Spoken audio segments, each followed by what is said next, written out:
Hey folks, we still have 2 minutes before we're going to get started, but I'm selfishly going to go ahead and introduce myself. I'm Kim Sparks. I'm from DIT Transportation. I'm an IT manager in the GIS unit, and the reason I'm telling you this is I'm hiring. So if you know somebody who would like to work in the GIS unit, I've got cards that have a QR code to our position. You do need to be local to the Raleigh area, but if you know somebody who might be interested or you're interested, please take one of these cards before you go to the next session or talk to me when you see me at a social. I'd love to talk more about it.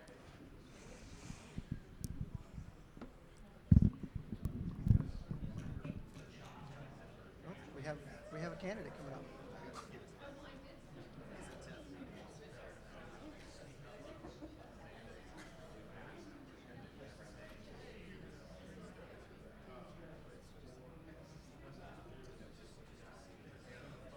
So let me make sure I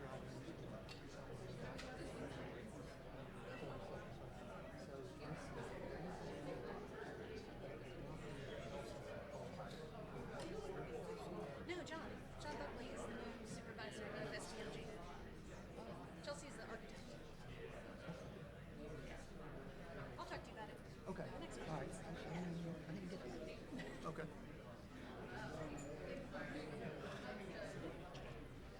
We're going to do great. Thank you for the comments.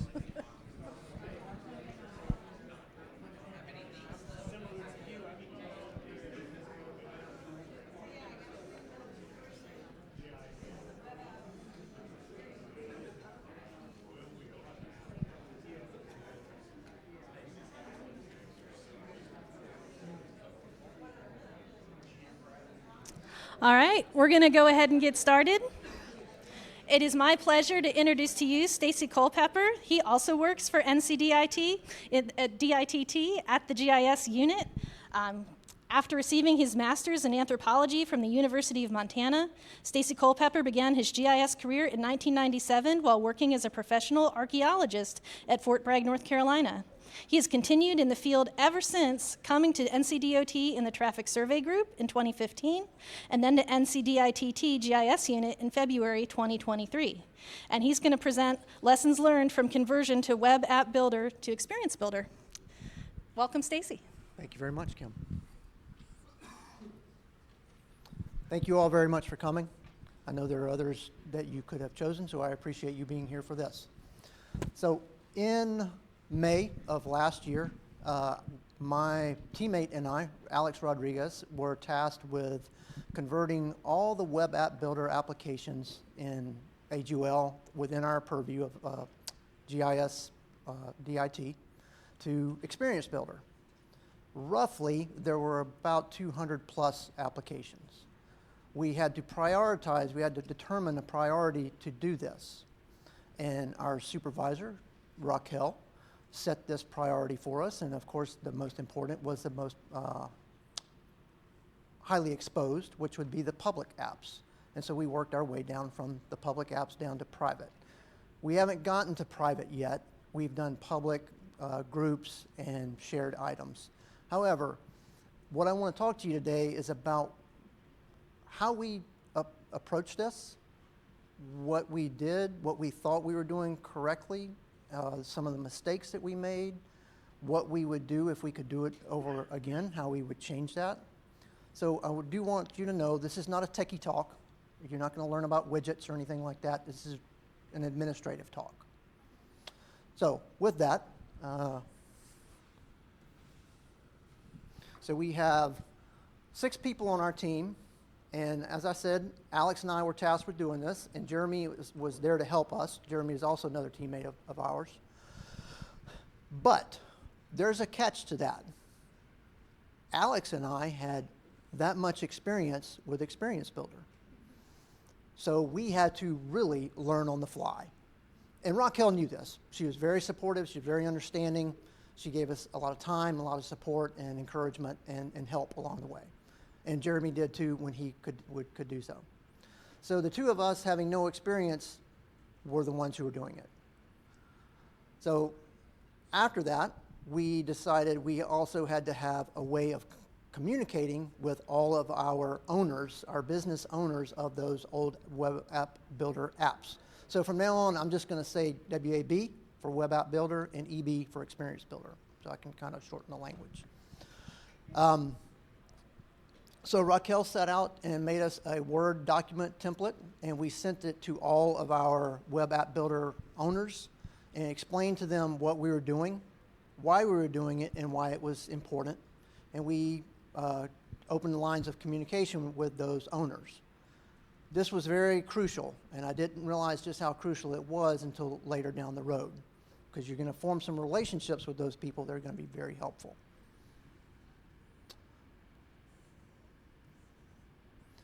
So like I said, we started off with public, and we did the public, and we only had 16 public items, believe it or not, that needed to be converted. So that was not very difficult.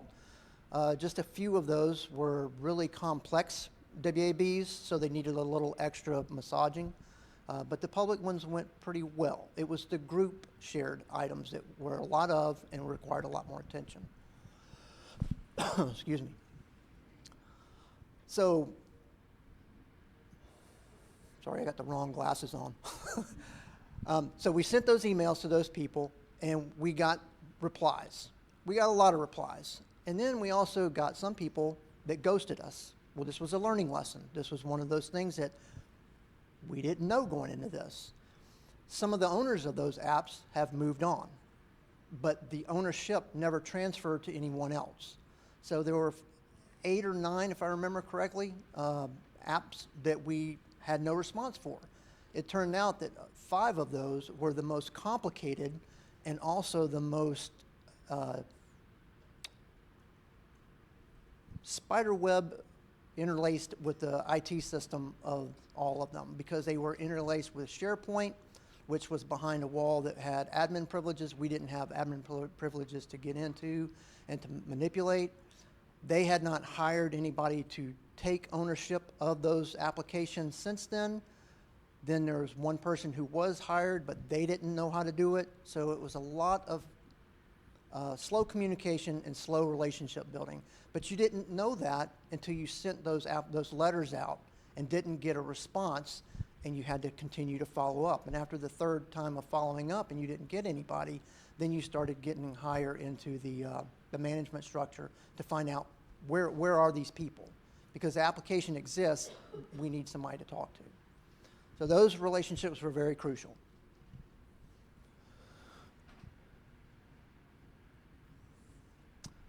When we tracked things, our tracking, we thought it was great, and it did work out really well. We used Excel. We exported a table with all the apps, the URLs, the names, how many times it had been used, the most recent update, all the different attributes that you can gather from an AGOL report of that type. That worked great. I wish we could have included a couple of more attributes in there, like the widgets that didn't work and didn't have parity, which we'll get into later, with EB. So when you're doing this, think really long and brainstorm with teammates about what kind of attribution you want to track in your migration, because you only get to make it once. You can't go back and undo everything you did and start from scratch. So be very thoughtful and deliberate about those choices. If you don't need them later, that's fine. At least you collected them in the foresight. Also, we used Excel. You could have used whatever platform you think is best. That works for you, as long as it works. I would caution you to have a few caveats, and that is that your sharing of those tracking tables or applications is seamless, that you don't lose track of who had made the last edits, what's the new file name, did it get moved.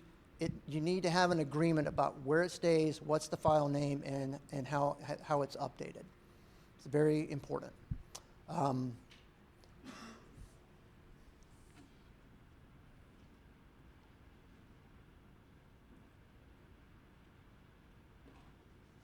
think I'm forgetting one thing, but if it comes back to me, I'll come back to it. Communications. We already kind of covered communications to begin with a little bit in terms of sending out the form letters and getting the responses. However, those responses and creating those relationships was a bigger part of this communication cycle than I thought, and so did Alex. We identified some relationships with people, and I'm going to call out a few. I don't know if they're here or not. Sean Farrell, Nick Harvey, Khalil Magruder, Dave Johnson. I think that's all I have here now. But these people, when we reached out to them and told them what we were doing and why, they were some of the best ones that said, hey, this is great because we've been wanting to upgrade some of our work anyway. We just haven't had the impetus to, somebody's kicking us in the pants to do it. So this is a great opportunity for us to go back and revisit those WABs that we had, because they may not be serving the purpose that we initially thought that they would, or maybe they've been outdated. So this gives us a great chance to update them. And two of those people, Nick and Khalil, were a whole lot better at Experience Builder than myself and Alex. So they were able to teach us and to point us in the right direction about what they wanted to change and why. So they also taught us. Whenever we had questions about what they were doing or how they use certain widgets, we could reach out to them and say, okay, we have another app over here in this other division. They're doing something similar, but you did it better. Can you show us what you did so that we can migrate that better? So those kind of relationships, again, very helpful. And one other thing I meant to talk about with tracking, I just remembered that. When you start migrating, let's just say ABC Web App Builder is being migrated. Once you migrate it to ABC Experience Builder, do not delete or change that initial draft. Save that, archive it, store it somewhere so that it is your record of first draft. It may be your final copy. It may work fine, and it's your final copy, so keep that. We had many instances where we needed to go back to the original, but the original had been modified from the first draft, and we didn't know what had been done. So we made the same mistake with different widgets repeatedly. Whereas if we had left the original draft alone, we would have known the mistakes we made earlier and not make them again. Alex and I both were very guilty of this. It just happens. But to have that archive and to keep it and to have it in a separate location is just good principles. So that was the thing from tracking. So I'll move on to communication. So the communication, more on that is, some of those people do want a fresh start. Some of them want to be included in how you guide them and how you change their application and change their notifications. They also need to be privy to update the metadata. Very, very, very important.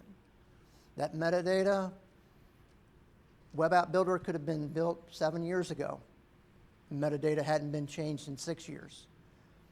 We don't know what that metadata is now because we're not the owner of the data and we're not the business unit owner. So we need them to notify us and update the metadata, or really more realistically, let them update it, but have them update it, not by choice, but not mandate, but to insist that they update that metadata. And it doesn't get published and it doesn't get put back up on the AGOL pages until the metadata is updated. We have a great metadata teacher. We have a great metadata guide. We have the resources, and they know that resource. I won't call him out in here, but he's there, and they know it. So there's no excuse for not doing that. Once you get down the road, we're going to get to this too. Once you get down the road, those things in the rearview mirror, they get fuzzier and fuzzier. And you don't remember to always go back and update. Getting that metadata done right the first time, best choice. Research your web maps that create the web app builders, because they're going to be the same maps that you use in your experience builders, and your widgets. Web maps, it's pretty important. Sometimes things change in those. Sometimes the data's old. Sometimes the data needs to be updated. But for you to communicate with their owner and make sure that you have the right layers, the layers are current, they've got the right metadata associated with the layers, those are like easy kind of bullet points. That's low-hanging fruit, as they say. Those widgets, that's a whole different matter. Now, I do want to keep in mind, and keep you in mind, we began this in May of 2024. Experience Builder still had a lot of gaps, and there was a lot of areas where there was no parity with Web App Builder. I say that reverse, Web App Builder to Experience Builder. The parity just was not always there. More times than not, it was a little off. You can still work with it, but you needed to know what didn't work and what did work. So taking the time to go back to Esri's site where they list the different widgets and their parity and what's missing from the parity so that you can plan your Experience Builder transformation from Web App Builder is going to make you more successful. Also, those widgets, I'm not here to bash Esri. I love Esri. I've been using them for almost 30 years. But we all need to be a little self-critical and be able to have some thick skin and take some critique. Their help pages for Experience Builder leave a lot to be desired. There is virtually no graphical information on the page to show you. You're talking about a graphical application with graphical widgets. A help document not using a graphical display of those widgets is not very helpful. And I'll show you in a slide in a minute. Take another example of Esri's product, Model Builder. Wonderful product, been around for like 15 years. If you look at Model Builder's page and all the documentation on it, there are tons of graphical examples of how to use those model types and how to use those geoprocessing types within the model. You don't find that on Widget Builder. So you're really going to have to like read over and over and over. You can take the classes, you can look at the videos, and there are a couple of companies out there. I'm not trying to promote anybody, but there's one, Geospatial Training, I think it's called. And they put out some YouTube videos of they're like 3 minutes a piece on widgets. I didn't even know about those. I don't think most of them were around when we started last year. But they're great, but they're not Esri. So get your text documentation from Esri and put in your tickets to Esri about things, but look for other places for widget information so that you can find how to make your widgets pair with your Web App Builder widgets, if they will.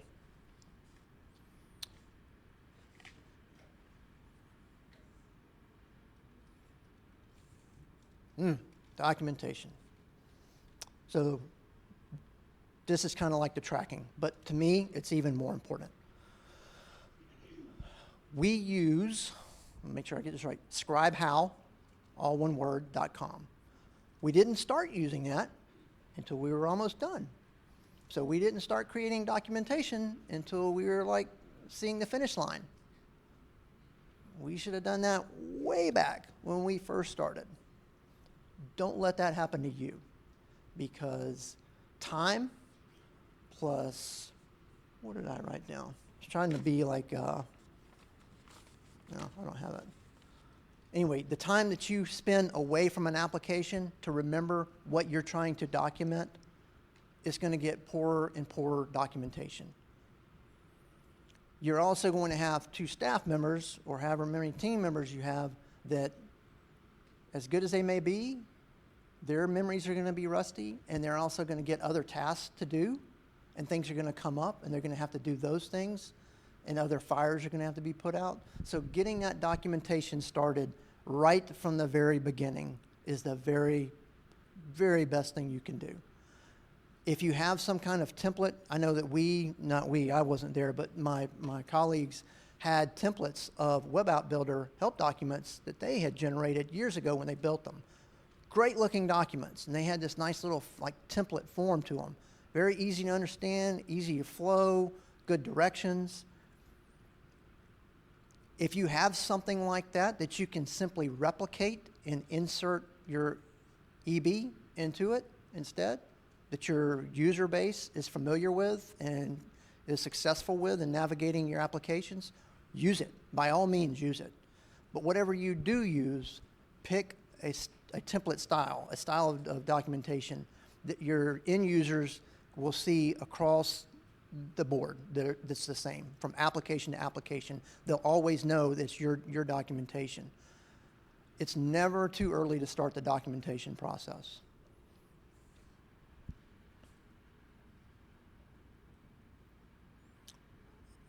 I think I already told you about the widgets and how you needed to really document them. So I got a little ahead of myself on that slide. So these next couple of slides are just pictures of things that caused us grief. The sidebar widget. Web App Builder doesn't have a sidebar widget. They have something similar, and I can't remember the name of it, but it doesn't work exactly the same. But the documentation for it is even better.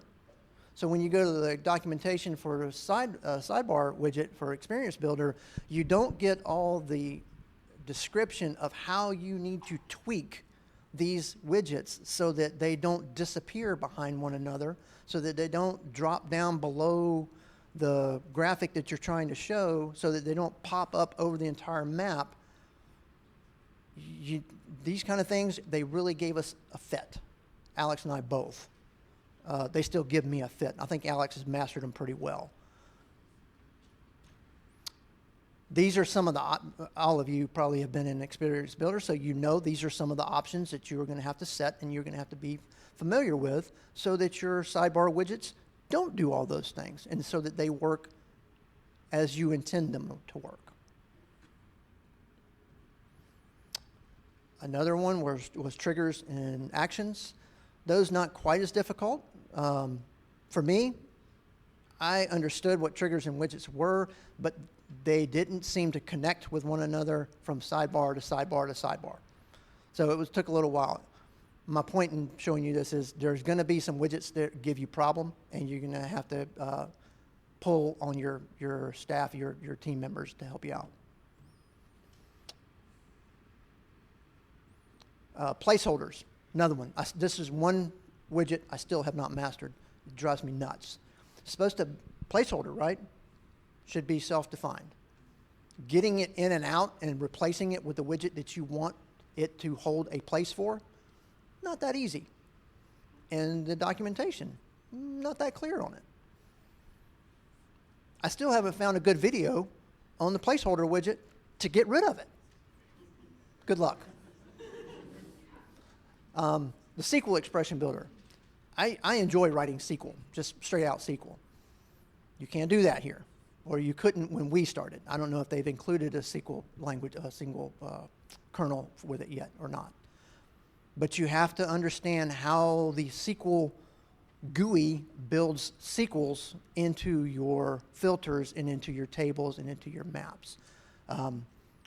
Gave us a little bit of a hard time, but once we got kind of, Alex and I put our heads together and came up with a solution and taught one another, it worked fine. Just be prepared. Help resources. I mean, I don't know if you can read that yellow part or not.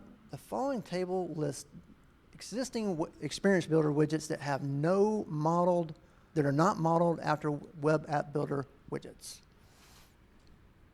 I wish we had known that when we started, because there are a lot of them that fit that definition. Again, I'm not trying to bash Esri, not at all. I wish that they would update that. Simple graphical guidance would be better, would be helpful.